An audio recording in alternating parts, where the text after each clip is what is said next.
Parlait hier, les Ukrainiens avaient livré une première attaque. Manifestement, Nivine, c'est bien cette ville qui est donc au sud de Bakhmout qu'il faut surveiller. Alors effectivement, vous l'avez dit, ça bouge autour de Mélitopol depuis maintenant quasiment une semaine, avec pas plus tard que cette nuit une nouvelle attaque, une nouvelle frappe signée des Ukrainiens qui s'en sont pris à ce pont, vous le voyez, qui est donc en partie affaissé. C'est le pont Konstantinovka, situé à l'est de la ville, avec des dégâts qui sont donc impressionnants puisque le pont est en partie impraticable.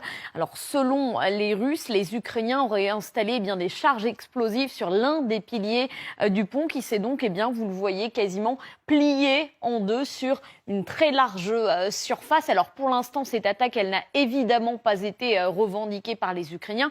On ne sait pas si elle est l'œuvre des forces spéciales ukrainiennes ou tout simplement de membres de la résistance ukrainienne, mais ce pont, il n'a pas été choisi au hasard et c'est ça qui est très intéressant. Pourquoi ?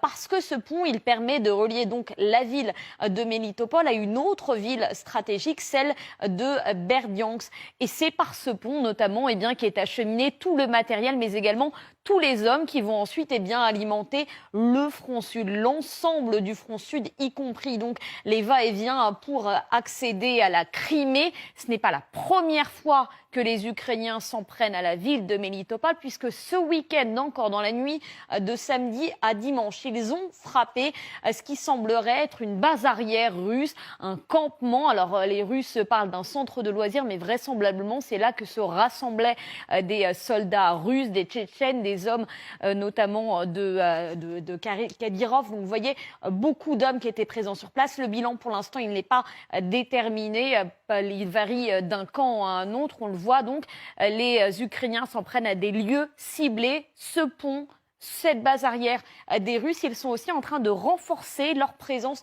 non pas à Mélitopol, mais à 100 km de là, plus au nord, dans deux villes. Les Ukrainiens sont notamment en train de se repositionner autour de la ville d'Uliaïpol, tandis que les Russes, ils sont toujours à Poloï. Et dans ces deux villes qui sont à environ 100 km de Mélitopol, les Ukrainiens et les Russes sont en train de se livrer à une bataille d'artillerie. Alors, évidemment, ce n'est pas la première fois, mais ce qui est très pertinent dans cette bataille d'artillerie entre ces deux villes, c'est qu'elle est à l'initiative des Ukrainiens qui ont vraisemblablement amassé du matériel lourd en premier, tiré en premier. Les Russes sont en train de répliquer comme si finalement les Ukrainiens ils étaient en train de préparer un début de contre-offensive. Même le renseignement russe l'a noté puisqu'il écrivait ceci il y a seulement quelques jours. Les services de renseignement russes ont noté d'importants mouvements des forces armées ukrainiennes près du front. C'est vrai qu'il y a des unités. Nos confrères de Forbes ont réussi même à plus ou moins à faire la liste des unités présentes dans ces deux villes. Côté ukrainien, on a quelques milliers de volontaires locaux renforcés par 400 hommes du 19e bataillon de fusiliers motorisés, tandis que côté russe, là aussi, quelques milliers d'hommes, des dizaines de véhicules blindés, mais que ce soit côté russe comme côté ukrainien, les deux camps peuvent compter sur du renfort qui pourrait arriver assez aisément pour les Russes, évidemment, de tout ce front sud. Pour les Ukrainiens, depuis le nord, il faudra du renfort pour les Ukrainiens s'ils veulent bel et bien lancer une contre-offensive, puisque pour vous donner un ordre d'idée, lors des précédentes contre-offensives, celle de Kharkiv, par exemple, ou celle de Kherson, il fallait au minimum une demi-douzaine de brigades lourdes. Il faudra donc, évidemment, surveiller cette zone de près, puisque si on voit du mouvement ukrainien dans cette zone, ça pourrait être effectivement le signe annonciateur de cette contre-offensive qui a été annoncée par Zelensky il y a maintenant quelques semaines. Merci beaucoup, Nivine. Alors, je vous ai entendu réagir les uns et les autres. Ce pont de Mélitopol, il est important, Didier, parce que c'est effectivement... Alors, j'avais un invité hier qui disait que ça leur ouvrirait la route vers la mer d'Azov et vers éventuellement Mariupol, ou alors vers la Crimée. En fait, évidemment, Mélitopol est important, c'est le centre de gravité du dispositif russe dans le sud. Donc oui, c'est fondamental. Et vous voyez bien la M14. La M14, c'est pas qu'elle vienne de Berdyansk, parce que Berdyansk c'est bien joli, mais en fait surtout elle va jusqu'à Rostov-sur-le-Don, et donc elle va jusqu'à l'intérieur de la Russie, et c'est ce qu'on appelle la MSR. Donc c'est la Main Supply Route, c'est la route principale de ravitaillement militaire pour l'ensemble des forces russes dans le sud.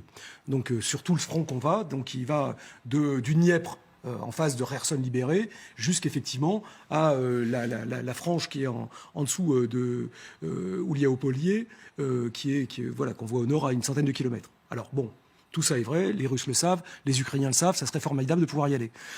À ce stade, honnêtement, c'est pas avec 400 personnes qui vont le faire. Il faudra au moins de 20 à 30 000 hommes pour pouvoir percer avec du blindé, etc. Donc la question des cas, c'est bien gentil 400, mais 400 c'est pas suffisant.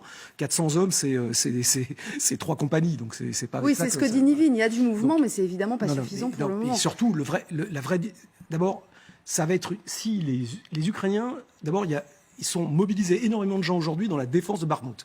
Ce qui est énorme. Ouais. Donc tout ce qui a été, y compris d'ailleurs 2 brigades d'infanterie de marine qui étaient dans le sud, qui sont montées là-haut.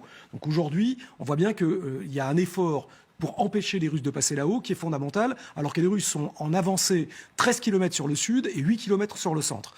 Il y a un deuxième axe d'effort qui est l'axe d'effort principal de l'offensive ukrainienne au nord à Svatovier, où là aussi il y a beaucoup de moyens. Donc à ce stade, honnêtement, savoir si les Ukrainiens ont réussi à avoir la force de manœuvre nécessaire pour aller faire une percée à travers une position connue, honnêtement, on l'a pas. Ce qui est très intéressant dans cette attaque sur le pont, c'est le fait que ce soit les forces spéciales et la résistance qui s'y collent.